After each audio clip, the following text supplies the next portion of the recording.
Terima kasih Tuhan kami ini bumi Tuhan. Terima kasih Yesus. Kami percaya selama ini Tuhan karena bumi bekerja malam hari ini mengerjakan dan sama Tuhan mengajar kepada saudara teman-teman mengerti Tuhan masih mau tidak mau. Terima kasih bekerja Roh Kudus bekerja Roh Kudus Tuhan ini. Terima kasih Yesus dan bersama kami untuk belajar tentang firman-Mu. Terima kasih selamat malam berpasrah Tuhan Yesus. Selamat malam Roh Kudus kami belajar syukur haleluya. Amin. Shalom. Bagaimana kabarnya hari ini? Puji Tuhan, luar biasa. Kita semua dalam umat yang diberkati Tuhan, disertai Tuhan, dipelihara Tuhan. Amin. Puji Tuhan. Mari sama-sama kita belajar dengan firman Tuhan malam hari ini. Kita belajar temanya adalah tanda orang Kristen yang mengasihi Tuhan. Tanda orang Kristen yang mengasihi Allah. Mengasihi Allah, mengasihi Tuhan. Tuhan, kita baca dulu di dalam 1 Korintus pasal 8 ayat 3. 1 Korintus pasal 8 ayat 3. 1 Korintus pasal 8 ayat 3. Kita baca bersama-sama. 1 Korintus pasal 8 ayat 3. Kita baca bersama. 1, 2, 3. Tetapi orang yang mengasihi Allah ia dikenal oleh Allah. Sekali lagi. 1, 2, 3. Tetapi orang yang mengasihi Allah ia dikenal oleh Allah. Jadi Bapak Ibu, kalau kita mengasihi Allah, mengasihi Tuhan, maka kita akan dikenal oleh Tuhan.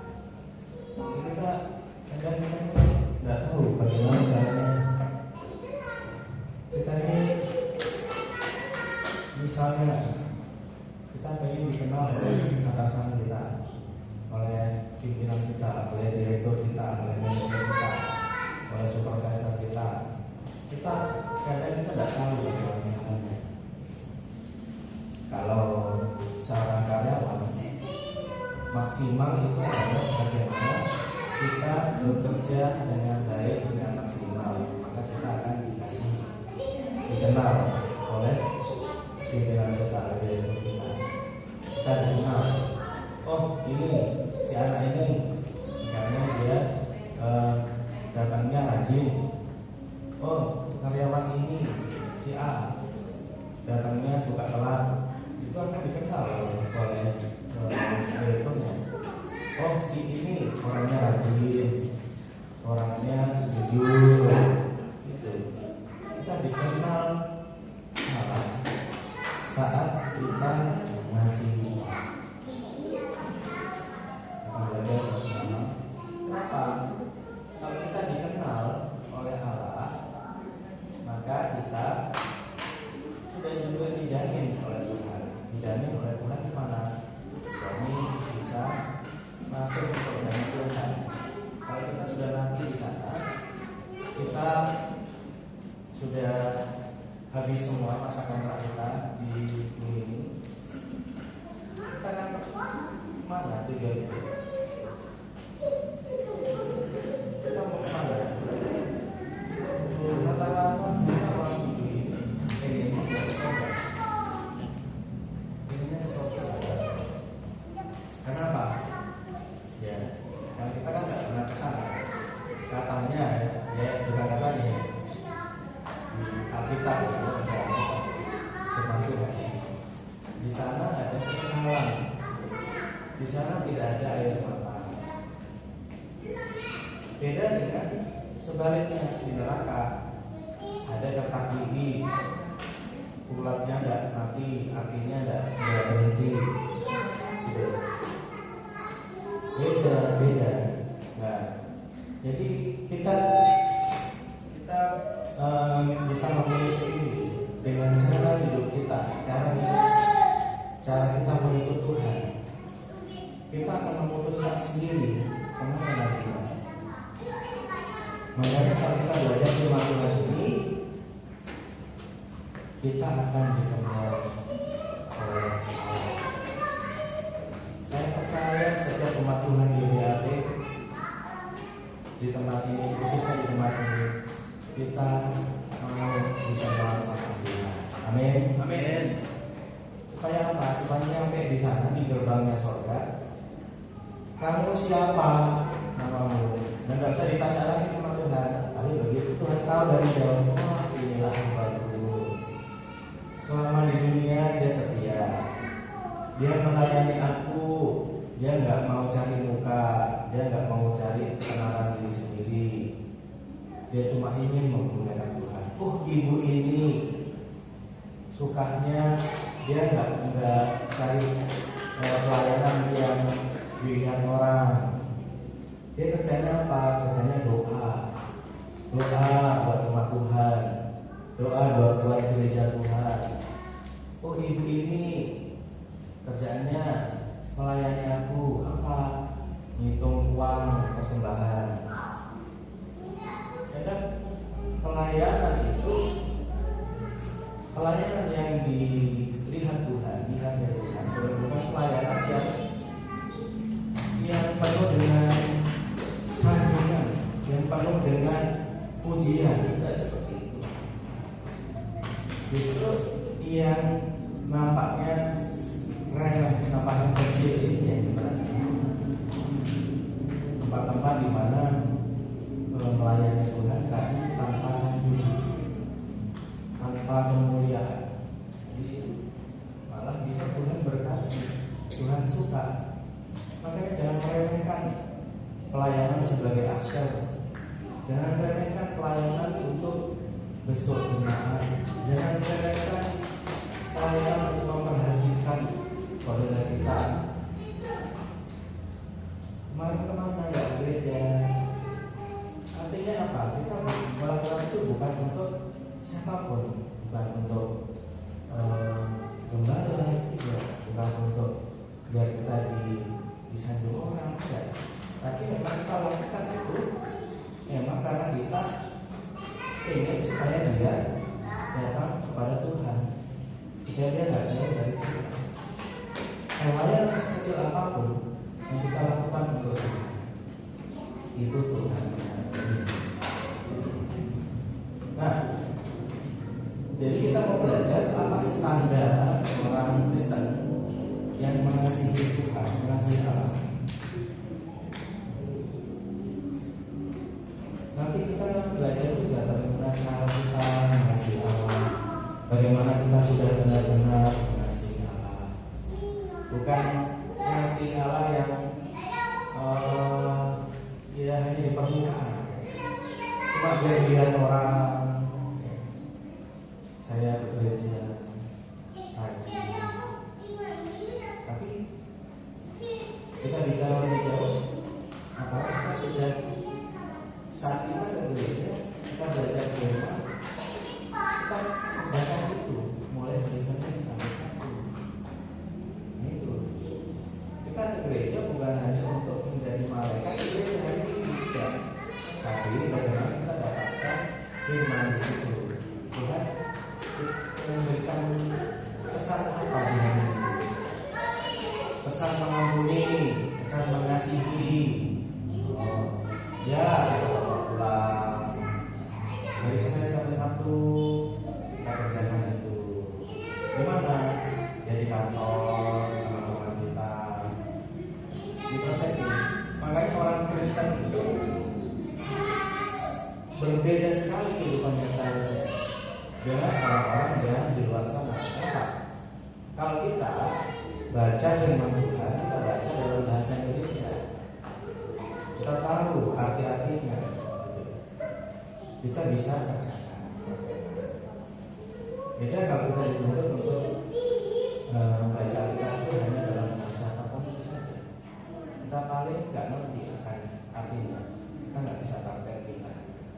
Tapi puji Tuhan itu diterjemahkan ada dalam bahasa Jawa, bahasa Batak, bahasa manapun, supaya apa? Itu lebih bisa masuk ke kita, dimengerti, dipahami, dan dikerjakan. Nah,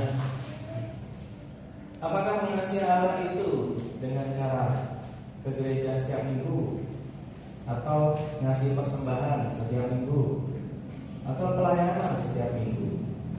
Nah, itu belum cukup. Belum cukup. Untuk Tuhan itu belum cukup. Ya.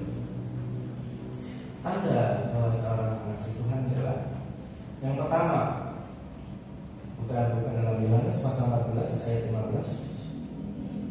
Yohanes pasal 14 ayat 15. Yohanes pasal 14 ayat 15 saya bacakan.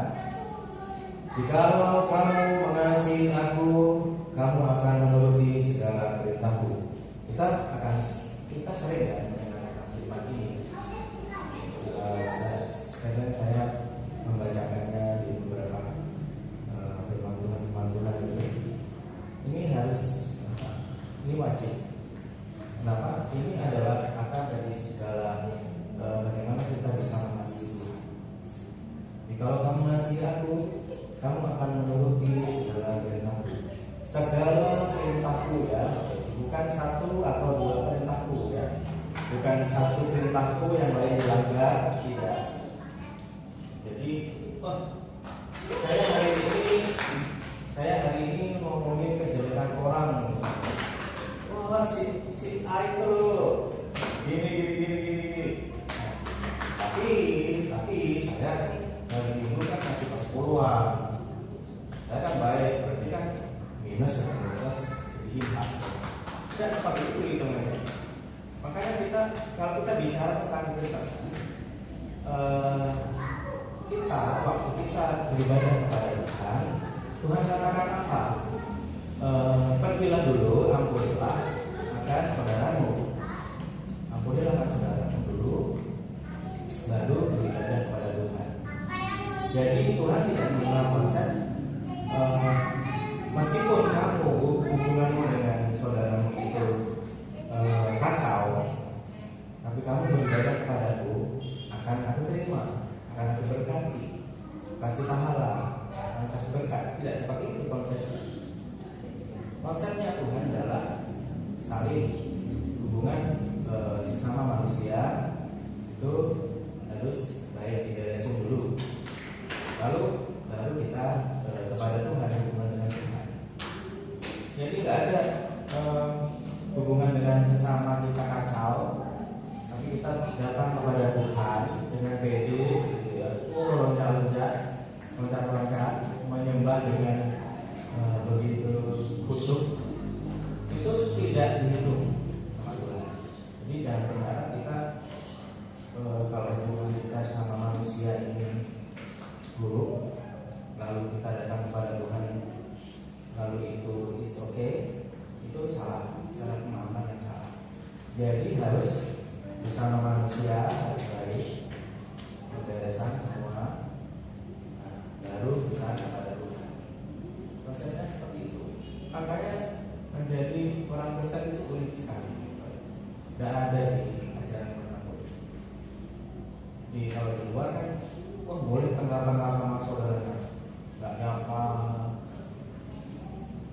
pokoknya hidup sendiri-sendiri. Tapi beribadah santai. Saya punya teman yang seperti itu. Dengan sama nggak aku, tapi rajin bersama Tuhan.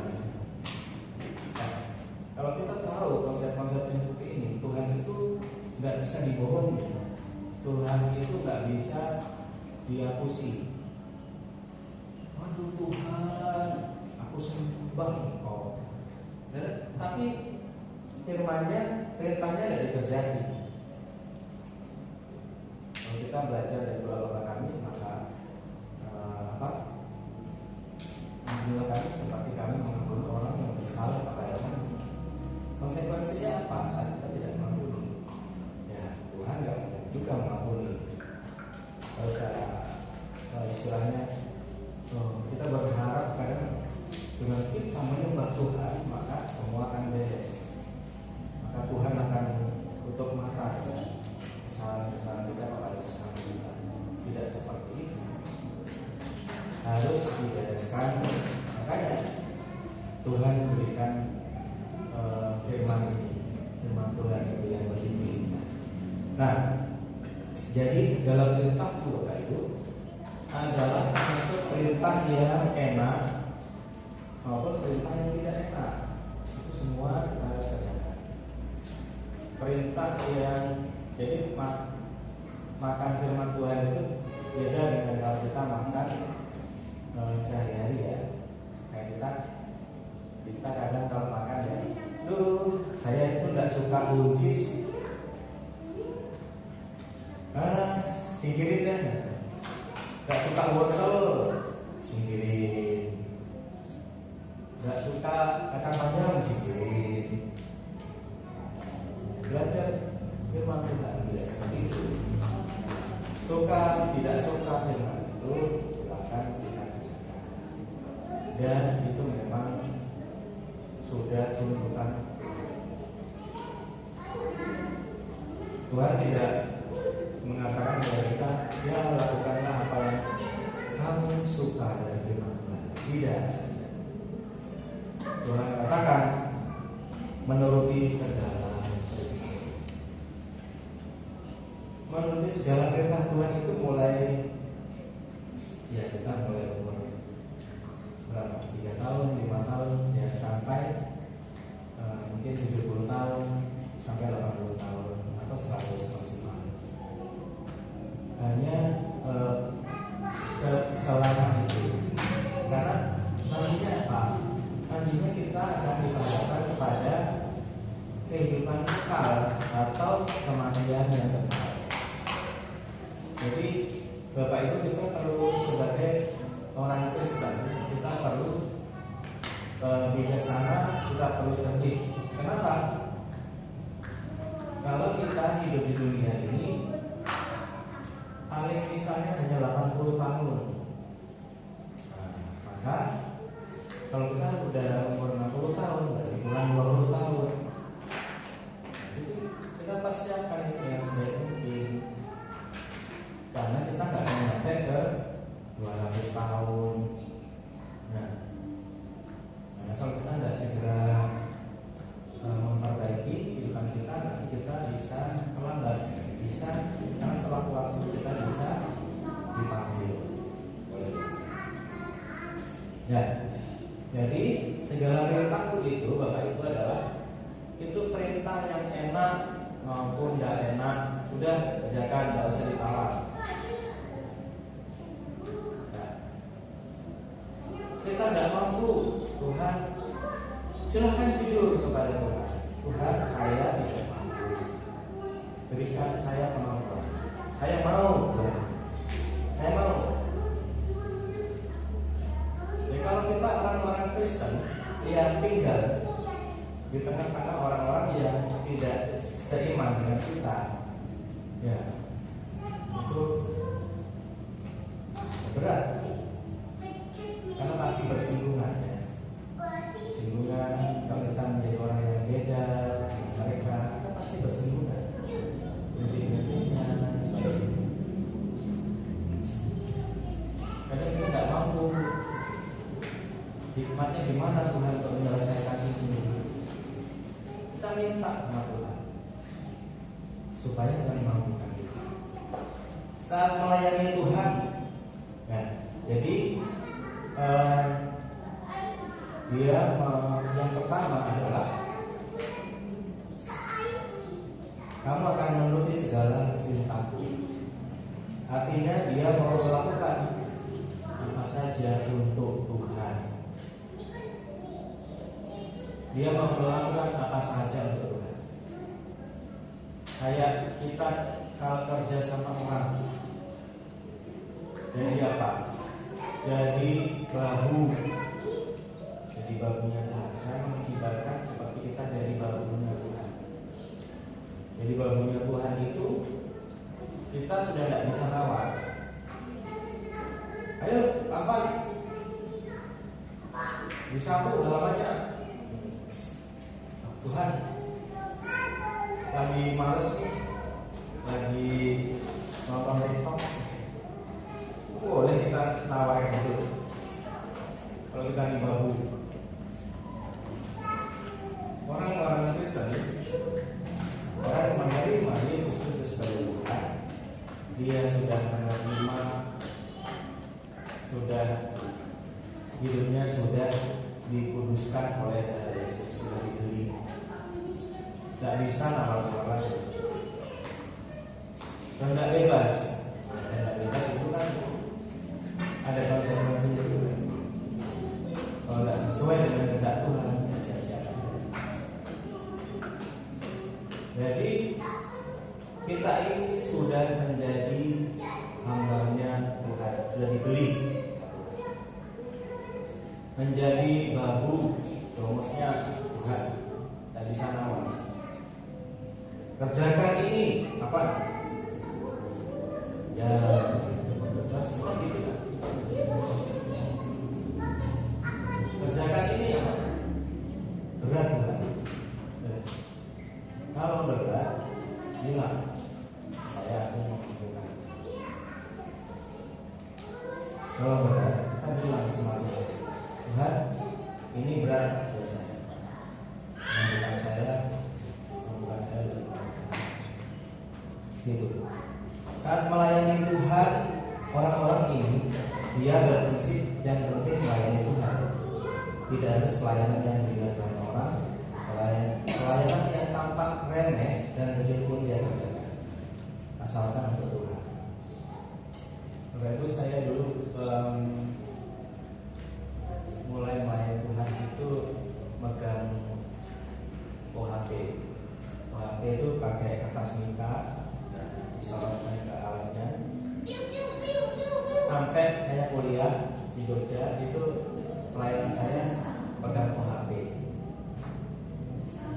Puji Tuhan waktu itu saya pernah main bass di sini belajar. Jadi waktu kuliah sudah bisa main bass. Akhirnya di sana pun akhirnya pemimpin worship leadernya, presiden worshipnya tahu bahwa saya bisa main bass. Akhirnya saya disuruh main bass. Terus selain itu apa? Selain itu dulu pelayanannya sekolah minggu. Ya, anaknya pendeta, anaknya gembala, nggak mau pelayanan sekolah minggu. Saya tegur ya, saya kasih masukan. Kenapa sih kamu kok nggak mau pelayanan sekolah minggu? Padahal mama kamu itu yang pelayanan sekolah minggu. Kenapa kamu nggak bantu menertibkan anak-anak supaya nggak berlari ke sana kemari? Dia bilangnya, wah itu bukan talenta saya. Ternyata apa? Dia suka banget kalau jadi worship leader. Ini kalau jadi worship leader, bajunya tuh outfitnya ya, katanya outfitnya itu kayak Jackie Resolution gitu. Suatu hari dia melakukan kesalahan waktu worship leader, waktu ujian, dia ada di situ menyanyikan lagu rap, ada rapnya. Akhirnya jemaat pada ngomong semua, apa ini. Mereka jemaat tidak bisa mengikuti lagu rap. Gitu, lagu rap ternyata kacau, dia ada lupa lirik dan sebagainya. Akhirnya setelah peristiwa itu dia disabarkan, diperaikan, diliburkan untuk pelayanan worship leader. Kadang orang memilih pelayanan yang nampak mewah, nampak dapat banyak sanjungan, padahal belum tentu itu yang berkenan kepada Tuhan. Suatu hari saya kan suka waktu di Jogja itu saya gitar anak sekolah itu. Gitar kunci-kunci saya itu familiar dengan lagu-lagu sekolah minggu, lagu-lagunya Kingkong, lagu-lagunya Happy Yayan. Nah, sampai saya dijuluki sama ayah rohani ya, itu dijuluki apa? Spesialis lagu Kingkong, spesialis gitarin lagu Kingkong. Ya, nggak apa-apa. Buat saya main gitar anak sekolah minggu itu asik ya, melayani Tuhan. Terus pelayanan kami merambat ke apa? Ke pemimpin komsel, sampai ada komsel yang di luar kota itu tidak ada yang mau berangkat, ya sudah saya berangkat. Seharusnya para pengerjanya yang berangkat, tapi tidak ada yang mau. Atau kenapa? Atau ada kesibukan? Akhirnya saya yang berangkat. Kenapa saya berangkat? Nah, akhirnya Bapak Ibu, kita melayani Tuhan itu ibaratnya kita ini kayak domos, kayak babu. Selama di dunia apapun itu Tuhan kerja, tapi bukan gila pelayanan. Beda gila pelayanan. Orang yang suka melayani Tuhan itu karena dia berasal dari dia bersekutu dengan Tuhan, dia memiliki kedekatan dengan Tuhan, maka dia mau menyenangkan hati Tuhan dengan apapun yang dia ingin kerjakan. Orang yang seperti ini dia tidak tergantung kepada siapapun. Dia mau bergesekan dengan orang lain, dia tetap di jalan. Dia mau dikritik orang, dia tetap jalan. Karena dia cuma mau melayani Tuhan aja. Tidak peduli mau dibilang kamu suaramu jelek. Selama saya masih bisa, ya saya akan melayani Tuhan. Kamu tulisanmu jelek. Selama kita mau nulis itu pembukuan untuk gereja, selama itu untuk Tuhan, kita akan kerjakan terus. Tidak masalah. Jadi asalkan untuk Tuhan kita kerjakan selama masih ada waktu. Jadi kita nggak pernah namanya, hampir kadang saya jarang jadi pelayan, terus semua saya kerjakan. Suatu hari di gereja di Jogja itu, tahu-tahu orang-orang pada milih saya untuk menyanyikan lagu Oh Holy Night dengan undangan banyak. Nggak tahu kalau ada satu orang yang punya ide itu. Dan Anda tahu banyak yang nggak setuju. Kenapa? Karena saya dianggap hanya seorang pelayan di sekolah minggu, hanya melayani di sekolah minggu, kita di sekolah minggu, bukan yang di panggung. Tapi karena murah Tuhan, saya akhirnya bernyanyi juga di Natal, menyanyikan lagu Oh Holy Night.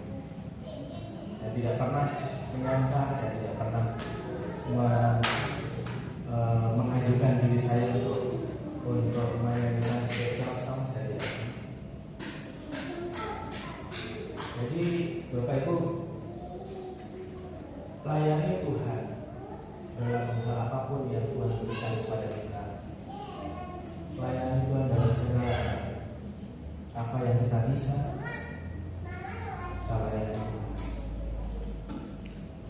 Itu yang pertama adalah dia mau melakukan apa saja untuk Tuhan, melakukan segala perintah.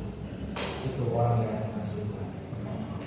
Yang kedua, tanda bahwa seorang mengasihi Tuhan adalah segala keputusan yang diambil dia akan pertimbangkan lebih dahulu. Dia pertimbangkan apa?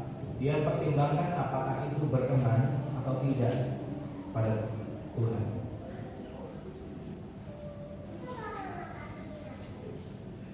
Kita baca Ulangan pasal 16 ayat 19. Ulangan pasal 16. Ulangan pasal 16 ayat 19. Janganlah memutarbalikkan keadilan, janganlah memandang bulu, dan janganlah menerima suap. Sebab suap membuat buta mata orang-orang bijaksana dan memutarbalikkan perkataan orang-orang yang benar. Terkadang manusia kita ini rata-rata kan ya rata-rata kita suka uang ya. Siapa yang nggak suka uang? Ada. Bapak Ibu ada yang nggak suka sama uang? Kalau uang monopoli ya nggak suka. Tapi kalau uang asli suka ya. Saya juga suka. Tapi kalau cinta uang itu beda urusan. Suka uang itu boleh, masih boleh. Tapi cinta uang tidak. Orang yang cinta uang dia akan melakukan segala hal untuk uang. Cara yang baik, cara yang kotor, cara yang buruk, dia kerjakan semua untuk uang. Jadi hubungan dengan uang ini kita harus hati-hati. Suap menyuap. 2 Timotius pasal 3 ayat 2. 2 Timotius pasal 3 ayat 2. Manusia akan mencintai dirinya sendiri dan menjadi hamba uang. Mereka akan membual dan menyombongkan diri. Mereka akan menjadi pemfitnah. Mereka akan berontak terhadap orang tua dan tidak tahu berterima kasih, tidak mempedulikan agama. Oh, ini kenapa saya membahas tentang uang ini? Saya waktu mau ujian T3K itu mau dititipkan ke orang tinggi atau pejabat. Nanti kamu saya titipkan kepada Yeni, dia orang yang berkuasa. Untuk berapa-berapanya nanti urusan belakang. Saya bilang, Bapak Ibu, kalau kita nggak mau nanya Tuhan lagi, ya sudah lah, berapapun kita dapat. Tapi kalau kita ingin hidup benar di depan Tuhan, kita tahu bahwa ngasih suap itu nggak baik, nggak sesuai dengan firman Tuhan. Kita harus sebenarnya dapat.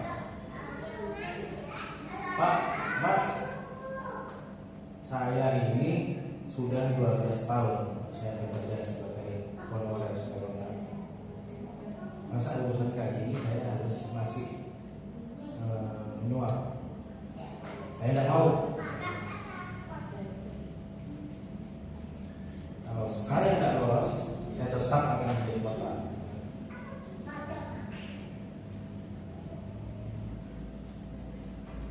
Harus berani. Beneran, tanya aja sama, mungkin chatnya masih kasih. Tak mau saya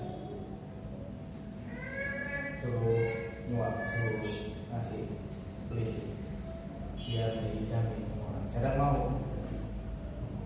Biarin. Ya sudah kalau kayak gitu sampai sudah gitu. Saya percaya bahwa Tuhan yang memelihara saya. Tuhan juga memelihara Bapak Ibu Saudara. Amin. Amin. Makanya nggak boleh kompromi.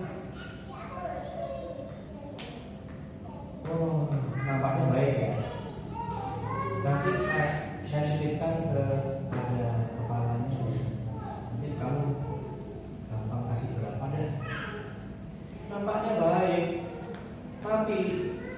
kita udah nggak jadi pelaku firman dan meleset. Kita perlu tanya sama Tuhan, apakah hal ini berkenan pada Tuhan? Apakah seperti ini berkenan pada Tuhan? Nah, kalau hal-hal seperti ini dibiarin, ya Indonesia ini tidak bersih-bersih dari korupsi.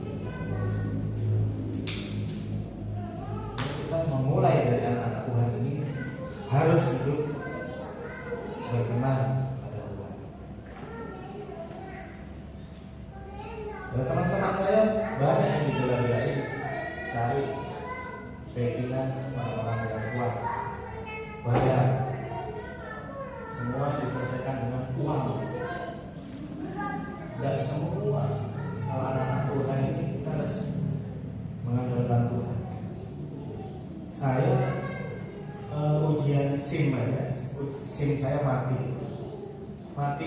berapa? 3 tahun mati SIM. Katanya petugas, ini mau bukan perpanjangan mas? Iya, saya SIM-nya mati 3 tahun pak. Ini sudah biasa ujian ya, ujian SIM. Waktu itu ada 2 ujiannya, ujian komputer, terus ujian praktek naik sepeda motor, belok-belok. Nah, ujian komputernya saya pertama nggak lolos, nilainya kecil. Coba lagi belajar, cari apa? Cari di internet, soalnya. Belajar. Akhirnya setelah belajar bisa. Nilainya tinggi, dapat 80. Yang jadi masalah adalah ujian praktek melewati rintangan pakai sepeda motornya pakai Supra. Jatuh berapa kali nggak bisa, gagal. 1 kali gagal, 2 kali gagal, 3 kali gagal, 4 kali sampai 6 kali. 6 kali ujian itu saya masih gagal. Saya tidak mau bayar, tidak mau pakai orang dalam. Sampai 6 kali saya gagal ujiannya, petugasnya itu bosan sama saya. Petugasnya bosan. Ya sudah mas, langsung ke administrasi, bayar administrasi saja, bukan bayar uang legit. Enggak. Memang administrasi kalau SIM itu hanya 100.000. Saya jalanin itu ujian sampai 6 kali saya nggak lolos, sampai petugasnya bosan. Nah,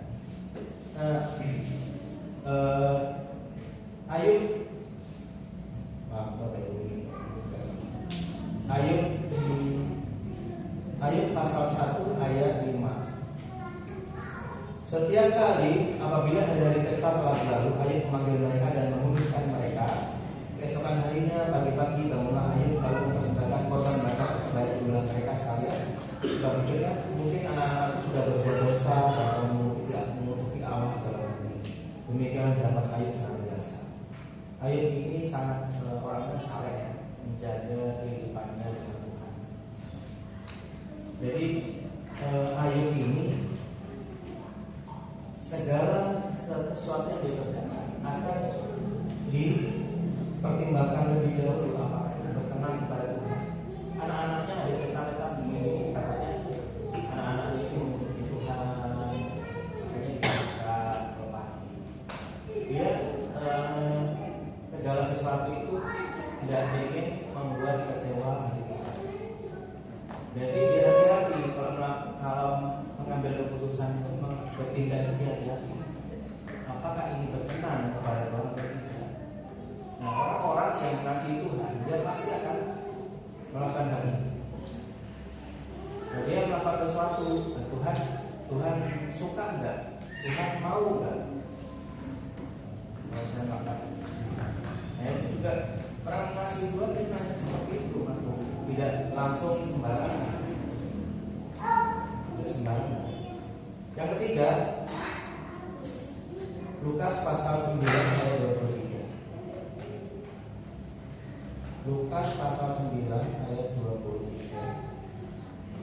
Katanya kepada mereka semua, setiap orang yang mengikut aku, ia harus menyangkal dirinya, memikul salibnya setiap hari dan mengikut aku. Orang mengasihi Tuhan, dia akan menjaga hubungannya dengan Tuhan. Dia tidak ingin kehilangan hubungan dengan Tuhan. Makanya dia setiap hari dia memikul salib, setiap hari apa? Harus saat teduh, setiap hari apa? Harus baca firman. Dia tidak ingin kehilangan hubungan dengan Tuhan. Itu. Makanya orang yang mengasihi Tuhan, dia kalau dia nggak bisa saat teduh, misalnya ada ceramah, dia juga hatinya juga rindu.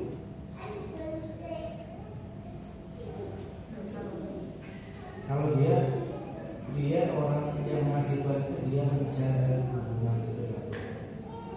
Seperti dia menjaga hubungan dengan orang yang dekat dengan dia.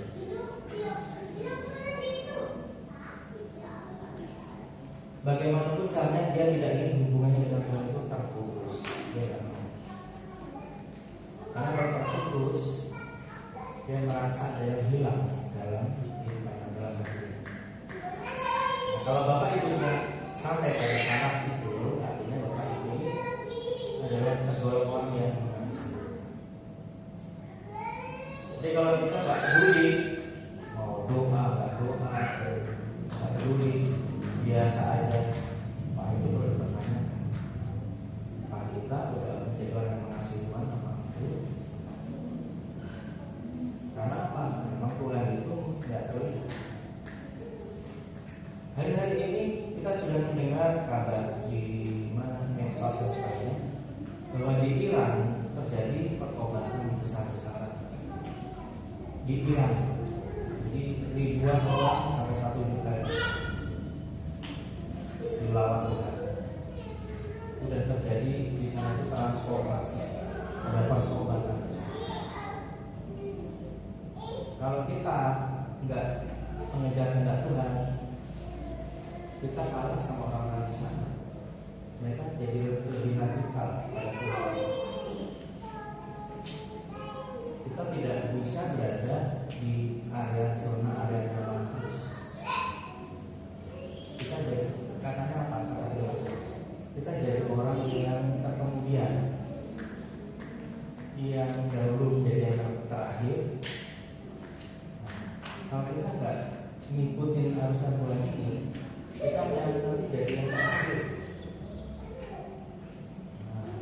Karena kita harus memperbaiki diri kita. Yang keempat, terakhir, orang yang mengasihi Tuhan.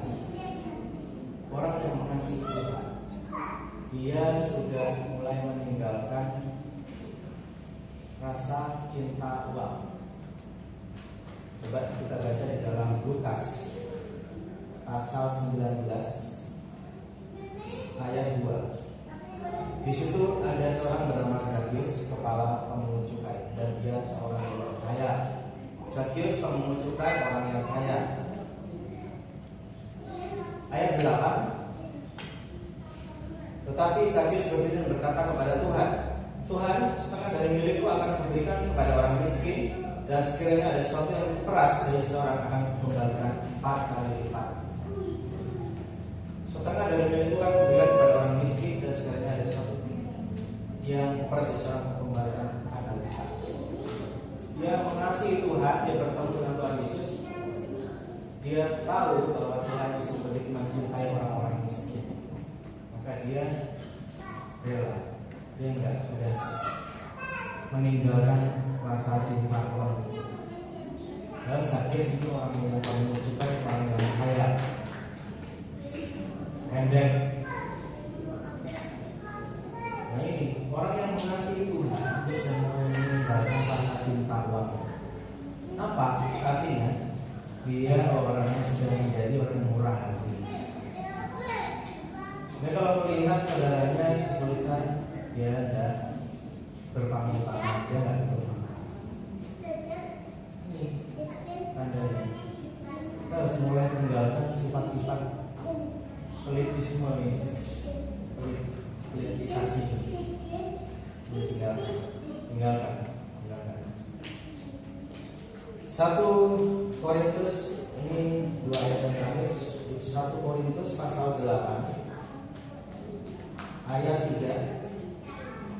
Tetapi orang yang mengasihi Allah, ia dikenal oleh Allah.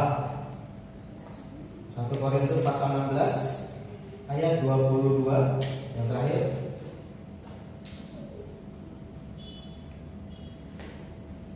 1 Korintus 16 ayat 22. Siapa yang tidak mengasihi Tuhan, terkutuklah dia.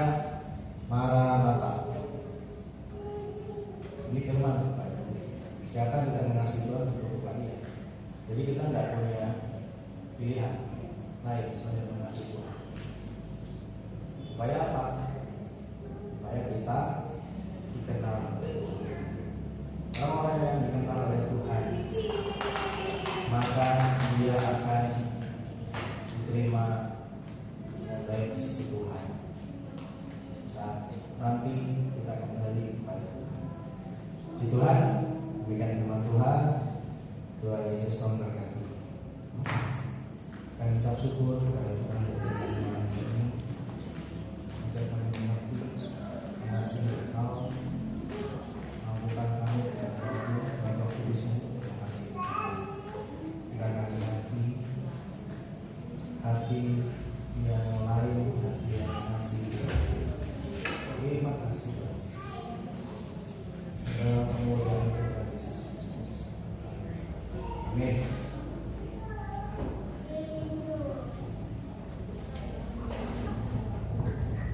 Semua diberkati firman Tuhan, amin. Puji nama Tuhan, kita akan berikan persembahan. Saya undang Lukas boleh.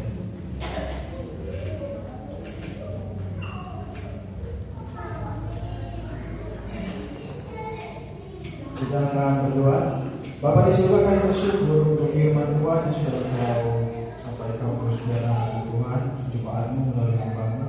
Biarlah Engkau uraikan firman kami menjadi firman dalam setiap kehidupan kami, dan apa yang sudah kami terima malam hari ini Bapa boleh tumbuh di tanah hati kami yang paling syukur, sehingga boleh menghasilkan buah-buah yang baik yang memuliakan nama Tuhan. Berkati hamba-Mu dalam keluarga kami semakin hari semakin luar biasa. Sebentar kami akan memberikan persembahan, Tuhan Kudus dan persembahan setiap kami. Biarlah semuanya persembahan yang boleh berguna bagi mengembangkan kerajaan Tuhan di muka bumi ini. Dalam nama Yesus kami boleh dengan penuh ucapan syukur. Haleluya. Amin.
Demikian pengumuman yang saya sampaikan. Doa dan berkat kami sampaikan kepada Ibu Gembala.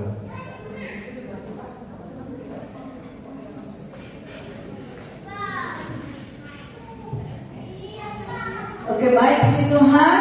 Hari ini kita mendengarkan kebenaran firman Tuhan, bagaimana supaya kita boleh belajar bagaimana menunjukkan yang mengasihi Tuhan. Di sana ada yang pertama untuk taat kepada Tuhan, ya, dan mengambil keputusan itu tanya Tuhan dulu, baik terhadap diri kita, untuk pekerjaan kita, untuk anak-anak kita, untuk masa depan kita belajar bertanya kepada Tuhan. Di Tuhan, hari ini kita juga mengucap syukur kepada Tuhan, ya, untuk ulang tahun. Deren, mana Deren? Derennya hadir nggak? Yang berulang tahun hadir nggak? Tidur, wah tidur. Bisa nggak tidur? Bisa digendong biar kita doakan bersama, ya. Karena hari ini ucapan syukur untuk ulang tahun Deren.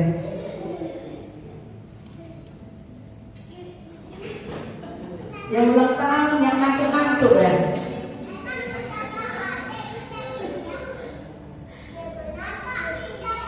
Nah, mamanya nggak ada. Wah. Ya, kita doakan, ya, boleh maju ke depan, ya.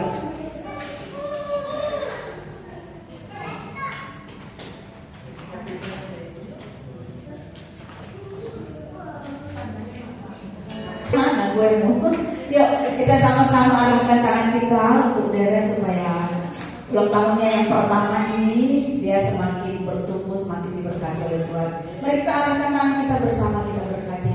Bapak, kami mengucap syukur kepadamu untuk berkat-Mu menyertai Deren sampai 1 tahun usianya. Kau telah membuktikan penyertaan-Mu atas pertumbuhannya, dan kami memberkati supaya selanjutnya dia semakin sehat dan juga bertumbuh menjadi anak yang cerdas, takut Tuhan, hikmat Tuhan turun atasnya, perjalanannya disertai oleh Tuhan di dalam nama Tuhan Yesus Kristus. Terima kasih Bapak, segala keperluannya Tuhan menyediakan. Demikian juga Tuhan untuk mamanya, untuk papanya. Tuhan memberkati jadi orang tua yang takut akan Tuhan, yang membimbing anaknya kepada Tuhan dalam nama Tuhan Yesus. Haleluya, amin. Selamat ulang tahun Deren, Tuhan Yesus memberkati.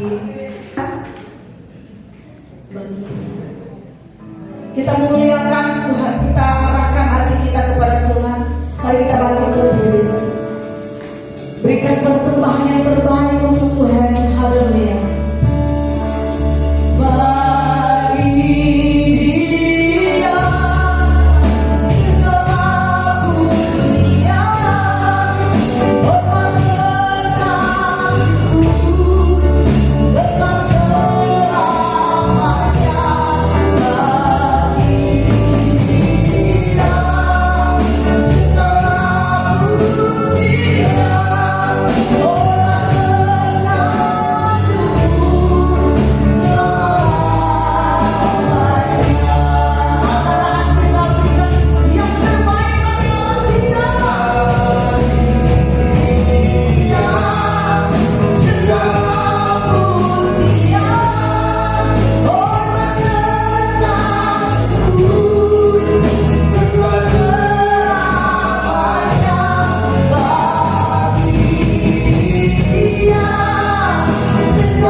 Berkati seluruh keluarga umat di tempat ini, dalam segala pergumulan mereka, dalam segala keluh kesah mereka, Tuhan menolong dan Tuhan menyelamatkan dan Tuhan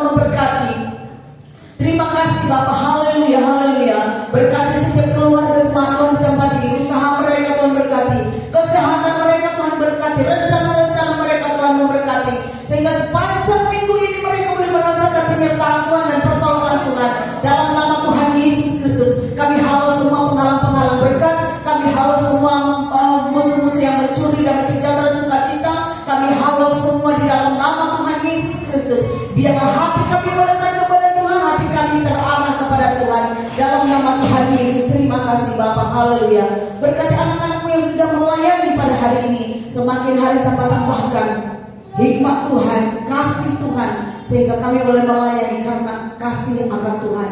Dalam nama Yesus, mari arahkan hatimu kepada Tuhan kita.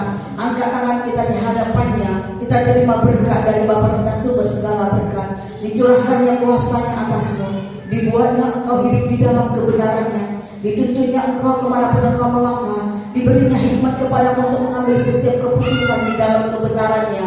Di dalam nama Tuhan Yesus, dijauhkannya segala binatang pelahan dari hidupmu, dan diberkatinya apa yang kau kerjakan, dan dijawabnya setiap doa-doamu. Di dalam nama Yesus Kristus, dipagarinya engkau dengan kemurahannya. Dalam nama Yesus, damai daripada Allah Bapa, cinta kasih dari Tuhan Yesus, dan persekutuan oleh Roh Kudus menyertai engkau dari sekarang sampai selama-lamanya. Tuhan Yesus memberkati. Amin. Bapa kami yang di surga, dikuduskanlah namamu, datanglah kerajaanmu, jadilah kehendakmu di bumi seperti di surga.